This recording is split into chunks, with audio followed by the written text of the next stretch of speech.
আসসালামু আলাইকুম রহমতুল্লাহ। সম্মানিত প্রিয় দর্শকবিন্দু, আশা করি আপনারা সকলেই আল্লাহর অশেষ মেহেরবানি ও দয়ায় ভালো আছেন। সম্মানিত প্রিয় দর্শকবিন্দু, হযরত ইউসুফ আলাইহিস সালামের জীবনের অষ্টম পাঠে আমরা জানবো কারাগার থেকে ইউসুফ আলাইহিস সালাম মুক্তি পেয়েছিলেন যেভাবে, এবং ইউসুফ আলাইহিস সালাম মিশরের অর্থমন্ত্রী পদ লাভ এবং সাথে সাথে বাদশাহর ক্ষমতা লাভ। হযরত ইউসুফ আলাইহিস সালাম জুলাইকার মিথ্যে অপবাদে কারাগারে গিয়েছিলেন।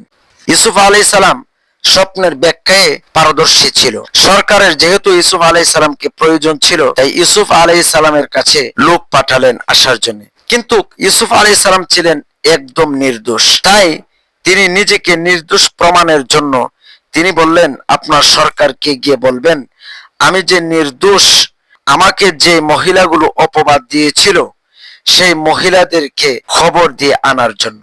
কারাগার থেকে পাঠানো ইউসুফ আলাইহিস সালামের দাবি অনুযায়ী মহিলাদের কাছে বাদশাহ ঘটনার তদন্ত করলেন। এ ব্যাপারে আল্লাহ তাআলা পবিত্র কোরআনে বলেন, বাদশাহ বলেছেন, হে মহিলারা, তোমাদের কি খবর? যখন তোমরা ইউসুফকে কুকর্মে দোষী সাব্যস্ত করেছিলে, মিথ্যে অপবাদ দিয়েছিলে। উক্ত মহিলারা বলল, আল্লাহ পবিত্র, আমরা তার সম্পর্কে মন্দ কিছুই জানি না, একমাত্র জুলাইকা আমাদেরকে বলেছে, তাই আমরা জেনেছি। এখন সত্য প্রকাশিত হলো। জুলাইকা বলল, আমি নিজেই তাকে দোষী সাব্যস্ত করেছিলাম এবং সে ছিল অবশ্যই সত্যবাদী। সূরা ইউসুফ। ইতিপূর্বে একবার শহরের মহিলাদের সম্মুখে জুলাইকা উক্ত স্বীকৃতি দিয়ে বলেছিল, আমি তাকে মিথ্যে অপবাদ দিয়েছিলাম, কিন্তু সে নিজেকে সংযত রেখেছিল।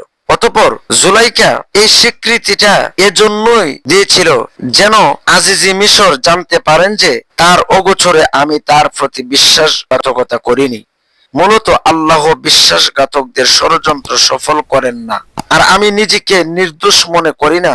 নিশ্চয়ই মানুষের মন মন্দ প্রবণ, কেবল ওই ব্যক্তি ছাড়া যার প্রতি আমার প্রভু দয়া করেন। নিশ্চয়ই আমার প্রতিপালক ক্ষমাশীল ও দয়াবান। সূরা ইউসুফ। এভাবে আজিজি মিশরের স্ত্রী জুলাইকা নগরীর মহিলারা যখন বাস্তব ঘটনা স্বীকার করলো, তখন বাদশাহ নির্দেশ দিলেন, ইউসুফকে আমার কাছে নিয়ে এসো। কোরআনের ভাষায় আল্লাহ তাআলা বলেছেন, বাদশাহ বলল, তাকে তোমরা আমার কাছে নিয়ে এসো, আমি তাকে আমার নিজের জন্য একান্ত সহচর করে নেব। অতঃপর যখন বাদশাহ ইউসুফের সাথে মত বিনিময় করলেন, তখন তিনি তাকে বললেন, নিশ্চয়ই আপনি আজ থেকে আমাদের নিকট বিশ্বস্ত ও মর্যাদাপূর্ণ স্থানের অধিকারী। কারাগার থেকে মুক্ত হয়ে ফিরে এসে বাদশাহর সাথে কথোপকথনের এক পর্যায়ে বাদশাহ যখন দুর্ভিক্ষের মোকাবেলায় দক্ষ ও বিশ্বস্ত লোক কোথায় পাবেন বলে নিজের অসহায়ত্ব প্রকাশ করেছিলেন, তখন ইউসুফ আলাইহিস সালাম নিজেকে প্রেজেন্ট করে বললেন, আমি আছি এর যোগ্য। এই ব্যাপারে আল্লাহ তাআলা বলেন, ক্বালা জাআলনি আলা খাযাইনিল আরদি ইন্নী হাফিজুন আলিম। ইউসুফ আলাইহিস সালাম বলল, আপনি আমাকে দেশের ধন ও ভান্ডারের দায়িত্ব নিয়োজিত করুন, অর্থাৎ আমাকে অর্থমন্ত্রীর চেয়ারে বসান। আমি বিশ্বস্ত রক্ষক, এ বিষয়ে আমি বিজ্ঞ। তার এই পদ প্রার্থনা ও নিজের যোগ্যতা নিজ মুখে প্রকাশ করার উদ্দেশ্য নিজের শ্রেষ্ঠত্ব ও অহংকার প্রকাশের জন্য ছিল না, বরং কুফরি হুকুমের অবিশ্বস্ত ও অনভিজ্ঞ মন্ত্রী ও আমলাদের হাত থেকে আসন্ন দুর্ভিক্ষ ফিরিত সাধারণ জনগণের স্বার্থ রক্ষার জন্য এবং তাদের প্রতি দয়ার্দ্র চিত্রতার কারণ ছিল। ইবনে কাসির বলেন, এর মধ্যে নেতৃত্ব চেয়ে নেওয়ার দলিল রয়েছে ওই ব্যক্তির জন্য যিনি কোনো বিষয়ে নিজেকে আমানতদার ও যোগ্য বলে নিশ্চিত ভাবে মনে করেন। এবং ইমাম কুরতুবী বলেন, যখন কেউ নিশ্চিত ভাবে মনে করেন যে এ ব্যাপারে তিনি ব্যতীত যোগ্য আর কেউ নেই, তখন তাকে ওই পদ বা দায়িত্ব চেয়ে নেওয়া ওয়াজিব হবে। পক্ষান্তরে যদি অন্য কেউ যোগ্য থাকে, তবে চেয়ে নেওয়া যাবে না। মিশরে ওই সময় ইউসুফের চাইতে দুর্ভিক্ষ মোকাবেলায় যোগ্য ও আমানতদার কেউ ছিল না বিধায় ইউসুফ উক্ত দায়িত্ব চেয়ে নিয়েছিলেন। আত্মস্বার্থ হাসিল বা পাপ কাজে সাহায্য করা তার উদ্দেশ্য ছিল না। আহলে কিতাবগণের বর্ণনা মতে এই সময় বাদশাহ তাকে কেবল খাদ্য মন্ত্রণালয় নয়, বরং পুরা মিশরের শাসন ক্ষমতা অর্পণ করেন এবং বলেন, আমি আপনার চাইতে বড় নই, কেবল সিংহাসন ব্যতীত। ইবনে ইসহাকের বর্ণনা মতে এ সময় বাদশাহ তার হাতে মুসলমান হন। একথাও বলা হয়েছে যে এই সময় আজিজি মিশর কিতফির মারা যান। ফলে ইউসুফকে উক্ত পদে বসানো হয় এবং তার বিধবা স্ত্রী জুলাইকাকে বাদশাহ ইউসুফের সাথে বিবাহ দেন। গান ও যুক্তি একথা মেনে নিলেও কোরআন এ বিষয়ে কিছুই বলেননি। যেমন রানী বিলকিসের মুসলমান হওয়া সম্পর্কে কোরআন স্পষ্ট ভাবে বলে দিয়েছেন। যেহেতু কোরআন ও হাদিস এ বিষয়ে কিছু বলেননি, অতএব আমাদের চুপ থাকাই উত্তম। আর আহলে কিতাবগণের বর্ণনা বিষয়ে রাসূল সাল্লাল্লাহু আলাইহি ওয়াসাল্লামের দেওয়া মূলনীতি অনুসরণ করা উচিত যে তাওরাত ও ইনজিল বিষয়ে আমরা তাদের কথা সত্য বলবো না, মিথ্যাও বলবো না, বরং আমাদের নিকটে শেষ নবীর মাধ্যমে যে বিধান এসেছে কেবল তারই অনুসরণ করব।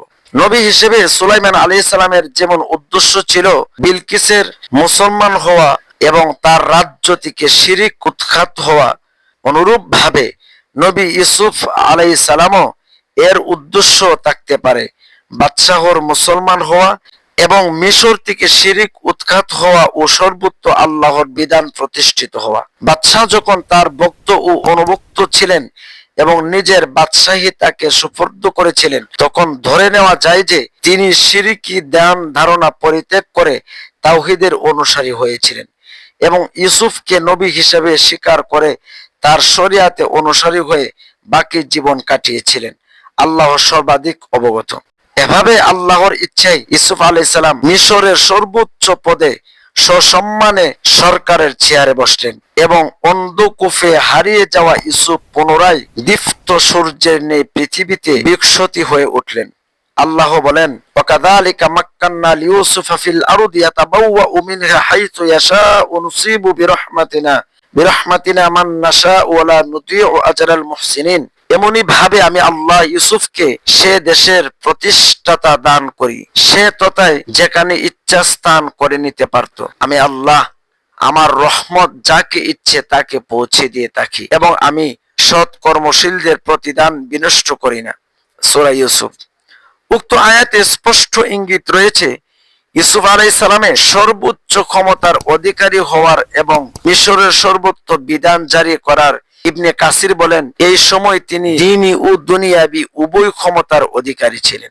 ইবনে ইসহাক, ইবনে কাসির প্রমুখ বিদ্বানগণ ইসরায়েলি রেওয়ায়েত সমূহের ভিত্তিতে যে বিবরণ দিয়েছেন তার সার কথা এই যে ইউসুফ আলাইহিস সালাম এর হাতে মিশরের শাসন ভার অর্পিত হওয়ার পর স্বপ্নের ব্যাখ্যা অনুযায়ী প্রথম 7 বছর সমগ্র দেশে ব্যাপক ফসল উৎপন্ন হয়।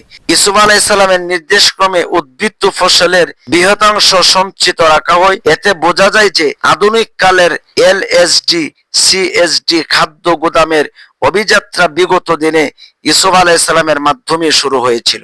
এরপর স্বপ্নের দ্বিতীয় অংশের বাস্তবতা শুরু হয় এবং দেশে ব্যাপক দুর্ভিক্ষ দেখা দেয়। তিনি জানতেন যে এ দুর্ভিক্ষ 7 বছর স্থায়ী হবে এবং আশেপাশের রাজ্য সমূহে খাদ্য ফুরিয়ে যাবে।